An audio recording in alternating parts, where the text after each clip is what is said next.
Hey, what's up, guys? Tougie here, back again, already with another Tougie's Take. Quick hits. I had to wear a jersey today because, damn it, I'm pumped. Hockey season has not stopped by any stretch of the imagination, and the amount of activity around the league just between the Capitals winning the Cup and the draft, which of course still hasn't happened, has been ridiculous. And unfortunately, on the jersey topic, I'm not the hockey guy. I don't have a jersey for every occasion. I'm too busy buying my dog treats. Really, I mean, Jesus, yeah, it's kind of a problem. I'm a good pet owner, at least, though.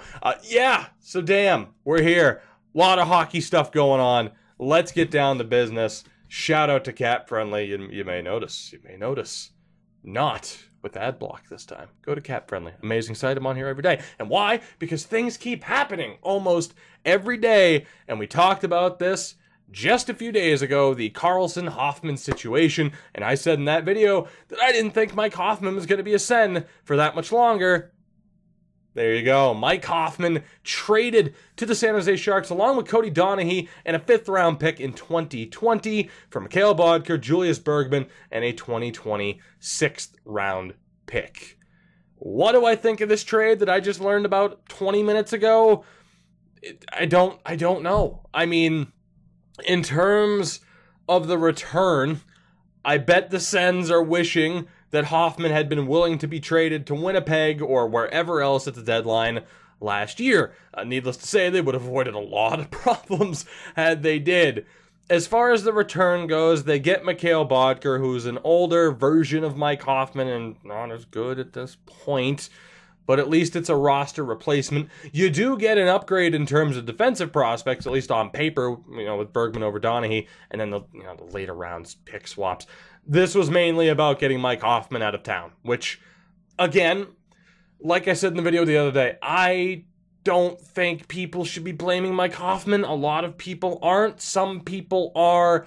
And let's face it, if Erik Karlsson walks, which could still happen, Mike Hoffman would have been booed at every goddamn Sens home game. Maybe not by the majority of the crowd, but by enough people who are just so frustrated with their team that it would have at least been audible. So I feel like it's the best way to go. You get rid of Mike Hoffman, which we'll talk about him more in a second, but for the Sens, whether or not this means they have a greater chance at keeping Erik Karlsson, whether or not they trade him this offseason or at the very least keep him beyond next year, can they work something out? Maybe.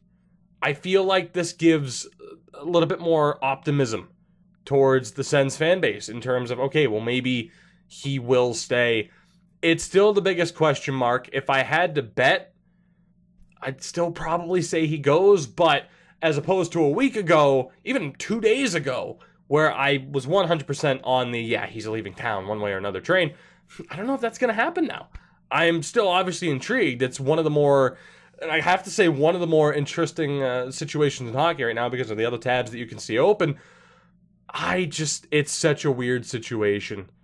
And honestly, even as a Bruins fan, I hope for Sens fans that at the very least this issue is resolved in the next couple of days. As someone, I mean, granted, I wasn't really old enough to remember, the Bruins really heavily debating trading Ray Bourque. I haven't really been in this situation. I don't think a lot of fan bases have been in a situation where the threat of the face of your franchise leaving has loomed over the entire franchise like a black cloud, like a dark cloud. It's gotta be just miserable to deal with every day. So I hope this kind of brings a little bit of optimism to some Sens fans that need it. Whether or not Karlsson gets traded, I'd still probably say he does, but now there's that little bit of doubt in my mind. I'm intrigued to see what happens. Like I said, for the Sens, Bodker's at least a decent roster replacement. Maybe he has a little bit of a resurgence. Maybe he gets flipped. That's a possibility as well. Julius Bergman, I would expect to see him in Belleville next year. I don't know. Maybe he'll get a chance because who knows what that defense is going to look like, right? And for the Sharks, I mean, Donaghy, no offense, just kind of there. But Mike Hoffman added to that team. It's a fresh start for him. He's still a great player.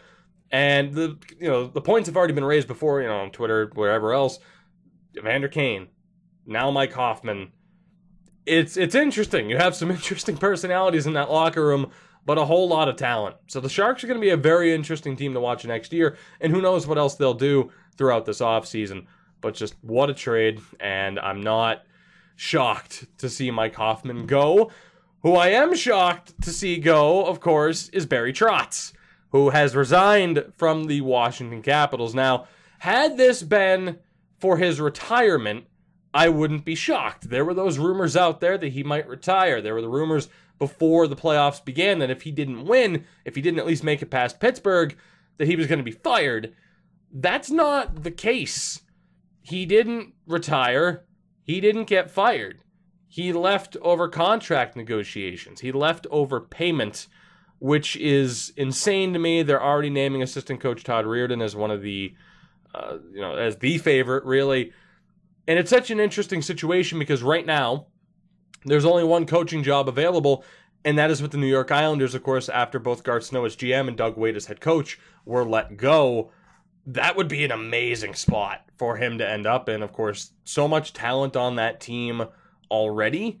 Obviously, defense and goaltending still a concern. That would be a very interesting place for him to go. Do I see that happening?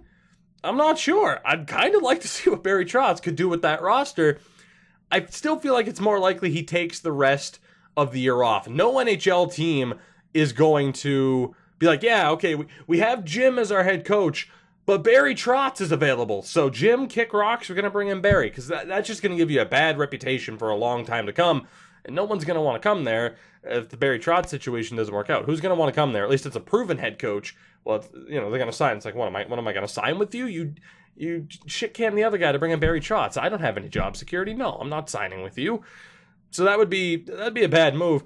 I would be intrigued to see if he sits out for the year. Maybe he sits out for a little bit longer. Maybe he sits out for long enough to be the head coach of whatever the Seattle team is named.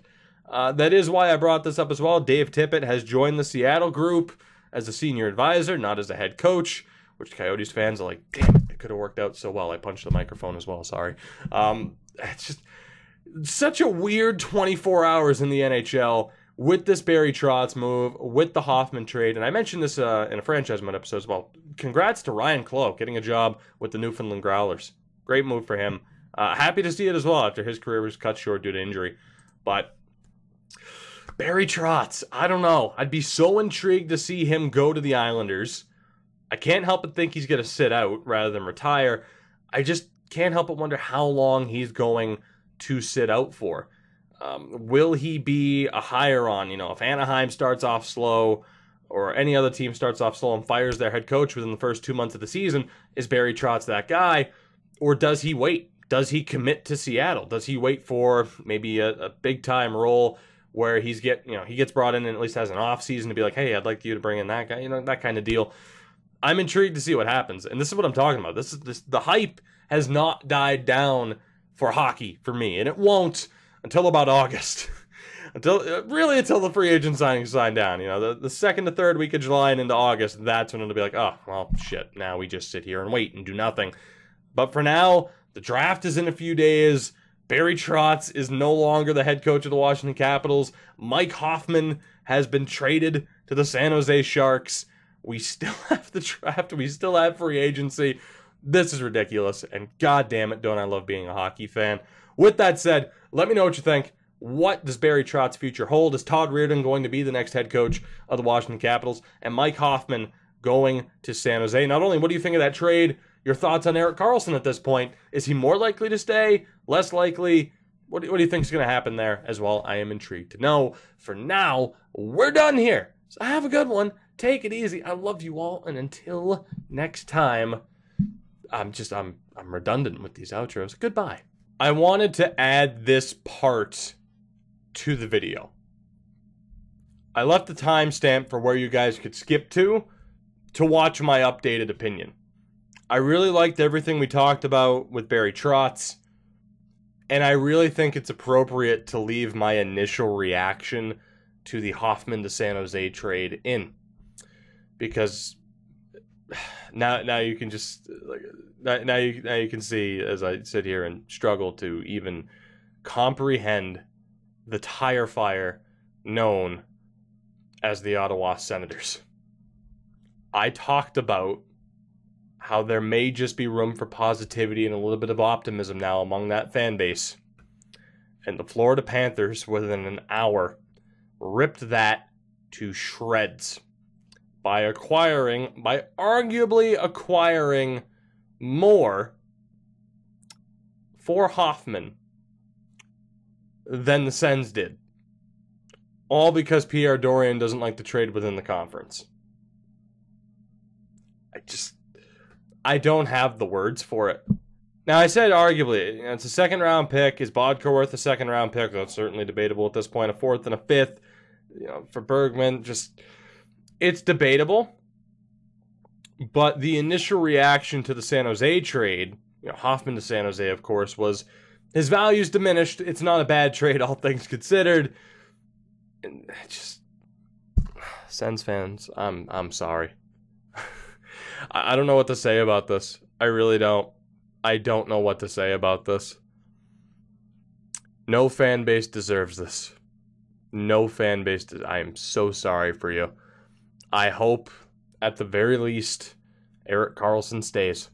As a Bruins fan, I truly do. I hope Erik Karlsson stays.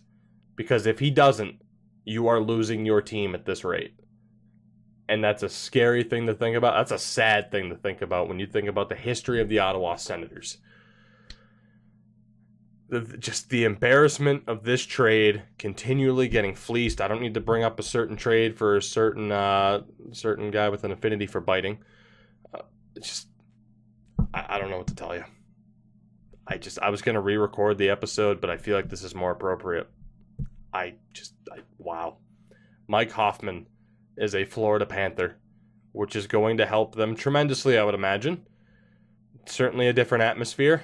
And for the Panthers to have, of course, lost Marchessault and Riley Smith, bringing in someone like a Mike Hoffman is extremely useful. For the Sharks, they don't take on the Hoffman cap hit. The rumors are out there that they're going in hard for John Tavares, and it could happen. And at the very least, if it doesn't, they have picks to work with.